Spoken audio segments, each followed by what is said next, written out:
بنی اسرائیل پر اللہ کا عذاب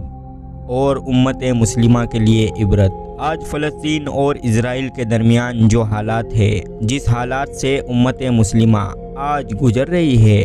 آخر کیا وجہ ہے کہ ظالم حکمران ہم پر مسلط کر دیے گئے ہیں؟ آئیے اس کے تعلق سے ہم سے پچھلی امت یعنی کہ بنی اسرائیل کی ہلاکت کی مثال پر غور کرتے ہیں۔ بنی اسرائیل ہم سے پہلے اللہ تعالیٰ کی چنندہ قوم میں سے ایک قوم تھی۔ اللہ نے ان پر انبیاء علیہ السلام بھیجے اور انہیں دیگر قوموں کی امامت کا ذمہ دے دیا، لیکن اس قوم نے گناہ اور معصیت کیے، رب کو ناراض کیا، شرک کیا، اللہ کے دین میں بدعت ایجاد کی، اور سب سے بڑا ظلم یہ کر بیٹھے کہ اللہ کے بھیجے انبیاء علیہ السلام کے قتل کو بھی اپنی زندگی کا آشار بنا دیا، اور اس کے بعد یہ لوگ بڑے خوش ہوا کرتے تھے۔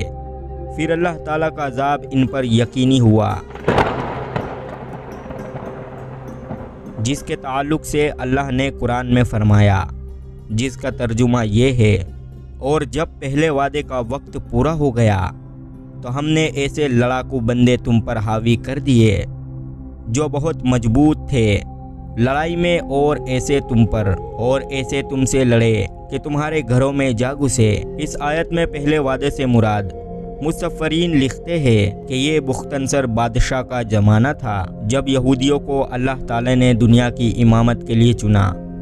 تو انہوں نے اللہ کی ناراضگی والے کام کیے اور دانیل جیسے نبی کو تکلیف پہنچائی، تو اللہ رب العزت نے اپنے پہلے وعدے کو ان کے خلاف پورا کیا اور بختنصر کے ذریعے یہودیوں کو ذلیل کر کے ان کو اپنے ملک فلسطین سے نکال کر وہ اپنے ساتھ غلام بنا کر عراق لے گیا۔ بختنصر کی قید سے کئی سالوں بعد یہ آزاد ہو کر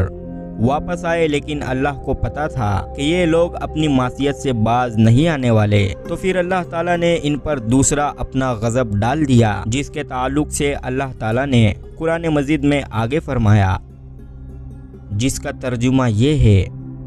اور جب دوسرا وعدہ ہمارا پورا ہوا۔ دوسرے وعدے سے مراد جب یہودیوں کو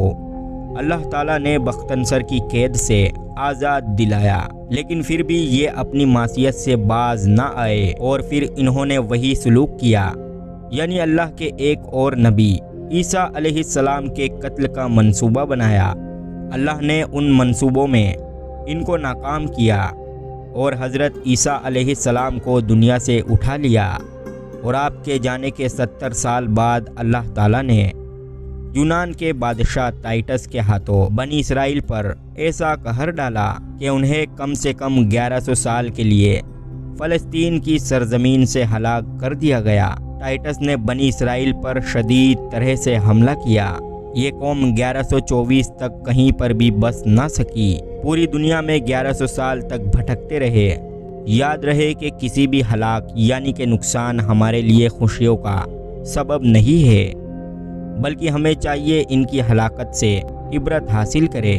اگلا گرا تو پچھلے کو چاہیے کہ وہ سنبھل جائے اور اللہ تعالیٰ سے اپنے گناہوں کی معافی مانگے۔